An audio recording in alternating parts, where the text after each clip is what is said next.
پے در پے ایک کے بعد ایک مایوسی کا سامنا کرنا پڑ رہا ہے، اور جس طرح اس کی ہر چال، جس کو پی ٹی آئی کے لوگ کہتے ہیں کہ یہ ماسٹر کارڈ تھا، وہ پتہ نہیں سینکڑوں ماسٹر کارڈ وہ چلا چکا ہے، لیکن جوئے کا پانسا نہیں پلٹ سکا، اور دن بدن اس کا انجام قریب سے قریب تر ہو رہا ہے۔ اور میں آپ کو یہ بتا دوں، کسی انٹیوشن کی بنیاد پر نہیں، بلکہ جو نظر آ رہا ہے، میں یہ نہیں کہتا کہ مجھے کچھ دوسروں سے زیادہ نظر آ رہا ہے، لیکن جن کو بھی نظر آ رہا ہے وہ اس بات سے ایگری کرتے ہیں کہ عمران خان کا انجام بہت دردناک ہونے والا ہے، اور یہ اس کے گناہوں کے مقابلے میں جو اس نے جرائم کیے ہیں پاکستان کے خلاف، پاکستان کو ختم کرنے کے لیے، پاکستان کو تباہ کرنے کے لیے، دیوالیہ کرنے کے لیے، اور یہ کچھ سیغہ راز کی باتیں تو نہیں ہیں، سب کے سامنے ہے کہ کس طرح آئی ایم ایف کو خط لکھے گئے، یورپی یونین کو خط لکھے گئے، امریکہ کو کنونس کیا گیا کہ پاکستان کی امداد بند کرائی جائے، اور سعودی عرب کو بھی دباؤ میں لایا گیا کہ پاکستان کی امداد بند کی جائے۔ تو ان جرائم کے مقابلے میں یہ سزا تو بہت کم ہے جو اس کو ملنے والی ہے، لیکن یہ چہرہ ایک عبرت کی تصویر بنا ہوا، اس میں یہ 3 فیکٹر ہیں۔ 2 فیکٹر نفسیاتی ہیں اور قدرت کے مکافات عمل کا حصہ ہے، ایک وہ نحوست، اور لوگ تو خیر کچھ اور الفاظ بھی استعمال کرتے ہیں، لیکن نحوست اور پھٹکار کی تصویر ہے، مجسم یہ اس کا چہرہ، اور دوسرا مایوسی کے سائے، اور تیسرا فیکٹر جو ہے وہ مادی ہے خالصتاً، وہ یہ ہے کہ اس کو جو بوٹاکس کا انجیکشن لگتا تھا اس میں اطلاعات یہ ہیں کہ ناغے ہوتے ہیں، انجیکشن لگتا ہے، لیکن جو ایک ترتیب ڈاکٹروں نے بتا کر ایسے دی ہوئی تھی کہ 2 دن کے وقفے کے بعد لگنا ہے، یا پتہ نہیں، مجھے نہیں اس کی تفصیل کا پتہ کہ کتنے دن کے بعد یہ انجیکشن لگنا ہوتا ہے، کافی 80,000 روپے کا ایک انجیکشن آتا ہے جو اس کو سرکاری خرچے پر لگایا جاتا ہے، لیکن اس میں ریگولیرٹی نہیں ہے اور اس میں وقفہ آ جاتا ہے، اور اس وقفے کا نتیجہ یہ ہے جو آپ نے دیکھا اور ساری قوم نے دیکھا، اور پی ٹی آئی والے دل ہی دل میں چلا اٹھے کہ یہ وہ تصویر تو نہیں ہے جو ہم دیکھنا چاہتے تھے۔ تو اس پر میں نے کہا کہ سودا جو تیرا حال ہے ویسا تو نہیں، وہ جانے اسے تو نے کس حال میں دیکھا، تو اس حال میں دیکھا کہ یہ پی ٹی آئی والے خود ہی دل میں کانپ کر رہ گئے، اور اب وہ گالیاں دے رہے ہیں اس شخص کو جس نے یہ تصویر لیک کی۔ اور تصویر کس نے لیک کی، اس کی گرفتاری کی خبریں بھی ہیں، اس کو نوکری سے نکالے جانے کی بھی خبریں ہیں، لیکن کنفرم نہیں ہے کیا کارروائی ہوئی۔ ہو سکتا ہے یہ ولاگ جب اپلوڈ ہو تو اس وقت تک کوئی واضح خبر آ جائے، لیکن یہ خیر ایک غیر متعلقہ الگ چیز ہے، وہ سپریم کورٹ جانے اور اس کا سسٹم جانے۔ لیکن جس تصویر کی طلب میں یہ پی ٹی آئی کے لوگ دیوانے ہو گئے تھے، اور جب وہ تصویر سامنے آئی تو وہ واقعتاً دیوانے ہو گئے، لیکن کسی اور رنگ میں، کیونکہ وہ اس تصویر کے دیکھنے کی تمنا نہیں کر رہے تھے، اور پی ٹی آئی کو ایک زبردست نفسیاتی کولیپس کا سامنا کرنا پڑا پی ٹی آئی کے حامیوں کو، کیونکہ انہوں نے ایک امیج بنا رکھا تھا کہ عمران خان ویسے کا ویسا ہے، ویسے کا ویسا ہے، ویسا ہی، یعنی جیسا وہ تصویر، ایک امیج سازی جو انہوں نے کر رکھی ہے، آپ کے علم میں ہے، بتانے کی ضرورت نہیں، تو وہ امیج سارا برباد ہو گیا، اور لوگوں کو اس کا اصل چہرہ سامنے آ گیا، ایک عبرت کا چہرہ، ایک نحوست کا چہرہ۔ نحوست کا چہرہ اگر کسی نے نہیں دیکھا تو وہ اس تصویر کو دیکھ لے۔ اور ناظرین، یہ ایک مکافات عمل کا ایک حصہ ہے، بہت چھوٹا سا حصہ، اصل حصہ ابھی سامنے آنا ہے۔ ناظرین، ہمارا دوسرا موضوع ہے توہین عدالت کے ایشو۔ بات کتنے لوگوں نے کی، اس سے پہلے عدلیہ کے کردار، خاص طور پر اسلام آباد ہائی کورٹ کے کردار پر اتنی زیادہ لوگوں نے اس طرح کی باتیں نہیں کی۔ فیصل وڈوڈرا صاحب نے جو کچھ کہا وہ سب کے سامنے ہے، اور یہ اس معاملے کا سب سے سنگین رخ ہے جو فیصل وڈوڈرا کے خلاف سپریم کورٹ نے نوٹس لے لیا ہے، اور آج سے سماعت اس کی شروع ہوگی، تو اس سماعت میں بھی کئی باتیں سامنے آئیں گی اور یہ دائرہ پھیلتا جائے گا۔ اس کے علاوہ کامران ٹیسوری نے بڑی خطرناک باتیں کی، مصطفیٰ کمال نے تو حد کر دی۔ اب وہ میں اس کو جہاں ریپروڈیوس نہیں کروں گا، وہ آپ نے اس کی ویڈیو دیکھ لی ہوگی، اس نے بھی کمال کیا۔ اور اس سے پہلے جو حکومتی وکیل کہتے رہے وہ الگ۔ اس کے علاوہ اون چودھری نے جو بات کی ہے وہ بھی، یعنی معاملہ اتنا پھیل گیا ہے کہ اب اس کو کہاں کہاں سنبھالیں گے اور کہاں کہاں توہین عدالت لگائیں گے۔ اور یہ جو فیصل وڈوڈرا کو جو نوٹس ہوا ہے، اس میں ایک بڑی ناقابل یقین بات ہوئی ہے۔ اس میں جسٹس عطر من اللہ صاحب نے فیصلہ سنا دیا ہے جو کہ عدالتی روایات میں شامل نہیں ہے۔ اس طرح کی کوئی بات کہ محض یعنی ایک کسی کے بیان پر آپ پورا فیصلہ سنا دیں۔ انہوں نے اٹارنی جنرل کو مخاطب کرتے ہوئے کہا، آپ الفاظ غور سے سنیے اور پھر خود فیصلہ کیجئے کہ کیا کسی جج کا مقام یہ تقاضا کرتا ہے کہ اس طرح کی بات کی جائے۔ عطر من اللہ صاحب نے کہا کہ اٹارنی جنرل کو کہ آپ اب تذکرہ فیصل بروڈا کا ہی ہو رہا تھا، تو کیا اب آپ اپنی پراکسیز کے ذریعے ہم لوگوں کو اس طرح کی دھمکیاں دیں گے؟ یعنی فیصل بروڈا نے ایک پریس کانفرنس کی ہے، ایک ٹی وی پروگرام میں بیٹھ کر باتیں کی ہیں، تو آپ نے اس کی جانچ ہونے سے پہلے ہی یہ فیصلہ سنا دیا کہ فیصل بروڈا حکومت کی پراکسی ہے اور حکومت اس کے ذریعے عدلیہ کو دھمکیاں دے رہی ہے۔ یہ فیصلہ جسٹس عطر من اللہ صاحب نے سنا دیا۔ یعنی ہونا تو یہ چاہیے تھا کہ فیصل بروڈا کو طلب کر کے اس سے پوچھا جاتا کہ تم نے یہ باتیں کیوں کی ہیں، اور اس کے بعد اگر وہ سمجھتے کہ یہ اس کے پیچھے حکومت ہے تو عدلیہ کے پاس تو بہت طاقت ہے، وہ تحقیقات کر سکتی ہے اس بات کی، یعنی توہین عدالت کی کارروائی الگ کرتی اور اس بات کی تحقیقات الگ کرتی کہ اس کے پیچھے کون ہے، کیا حکومت نے اس کو ڈپیوٹ کیا ہے، کیا حکومت نے اس کی ذمہ داری لگائی ہے، اور کیا یہ حکومت کی پراکسی ہے کہ نہیں ہے۔ کیونکہ Faisal Baroda P T I کے ساتھ جو کچھ کر رہے ہیں وہ کر رہے ہیں، اس سے زیادہ وہ مسلم لیگ نون کے ساتھ کر رہے ہیں۔ شہباز شریف کے خلاف وہ بات کرتے ہیں، نواز شریف کے خلاف وہ بات کرتے ہیں اور بڑی سخت ترین باتیں کرتے ہیں۔ تو ایسے شخص کو یہ کہنا کہ یہ حکومت کی پراکسی ہے ایک دعویٰ ہے جس کو ثابت کرنا پڑے گا۔ اور فیصل بروڈا نے اس طلبی کے بعد پھر ٹی وی کے ایک پروگرام میں، محمد مالک کے پروگرام میں یہی کہا ہے کہ عطر من اللہ صاحب نے جو بات کی ہے اب ان کو اس کا ثبوت دینا پڑے گا۔ جہاں تک ہائی کورٹس کے ججز کا تعلق ہے تو وہ آپ نے دیکھ لیا کہ اب ہمیں لگتا ہے کہ حکومت اور فوجی اداروں کے جو لوگ ہیں وہ اپنا کام نہیں کریں گے بلکہ ان کی حاضریاں دیتے رہیں گے۔ یعنی آپ نے دیکھا کہ کس طرح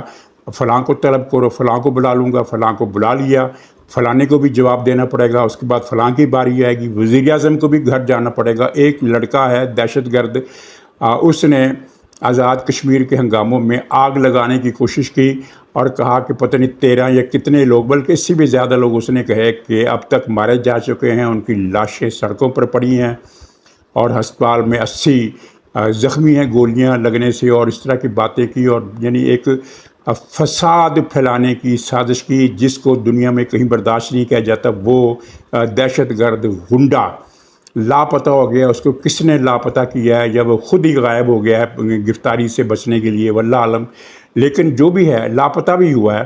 تو پاکستان میں تو اب تک سینکڑوں افراد لاپتہ ہو چکے ہیں۔ اس سے پہلے کیا کسی لاپتہ فرد کے بارے میں یہ کہا گیا کہ اس فرد کی لاپتہ ہونے کے واقع کے طور پر وزیر اعظم کو بھی گھر جانا پڑے گا؟ کیا یہ کسی دنیا میں کسی عدالت کے کسی جج نے اس سے پہلے کوئی اس طرح کا کلمہ کہا، اس طرح کے ریمارکس کہے؟ اور طلبیاں، یعنی آپ دیکھ رہے ہیں کہ کئی مہینوں سے سلسلہ چل رہا ہے، فلاں کی طلبی، فلاں کی طلبی، فلاں کو توہین عدالت کا نوٹس، فلاں کو سزا، اور فلاں کو دھمکی، وردی اتر جائے گی، نوکری تمہاری ختم کروا دوں گا، تمہیں اندر کر دوں گا، آئی ایس آئی کے ڈی جی کو بلاؤں گا، ایم آئی کے ڈی جی کو بلاؤں گا، انٹیلیجنس بیورو کے چیف کو بلاؤں گا، ڈیفنس سیکریٹری کو بلاؤں گا، آرمی چیف کو بلانے کی بات نہیں کہ یہ بھی کر ڈالیں گے کسی دن۔ تو اب لگتا ہے کہ حکومت اور مسلح افواج اور اداروں کے سربراہان اور افسران اپنے سارے کام چھوڑ کر عدالتوں کی پیشیاں بھگتیں گے تاکہ کسی کی ظاہر ایک دل میں آتا ہے کہ فلاں آدمی بھی میرے سامنے پیش ہو، میرا ایک ٹور بنے کہ میں کتنی بڑی ہستی ہوں کہ میں نے اس کو بھی بلا لیا، سامنے کھڑا کر دیا۔ یہ کام ثاقب نثار بھی کیا کرتا تھا اور بہت زیادہ کیا کرتا تھا، وہ تو گالیاں تک دینے پر آ جاتا تھا کمرہ عدالت میں۔ تو اب وہ ثاقب نثار کسی وہ سویپر کو بلائے تو وہ نہیں آتا، وہی ثاقب نثار، اس کا انجام دیکھیے آپ کہ اب وہ کسی معمولی سے ملازم کو بھی اگر بلائے نا کہ تم میرے پاس آؤ تو وہ نہیں آتا۔ وہی ثاقب نثار جو وزیر اعظم کو کہا کرتا تھا کہ میں تمہاری حکومت ختم کر دوں گا، تمہیں جیل کے اندر ڈال دوں گا، اور پتہ نہیں کیا، یہ کیا لمبی کہانی ہے۔ اب اس میں یہ پاکستان کی یہ بھی ایک بیڈ لک ہے کہ پاکستان میں یہ کچھ دیکھنے اور سننے کو مل رہا ہے جو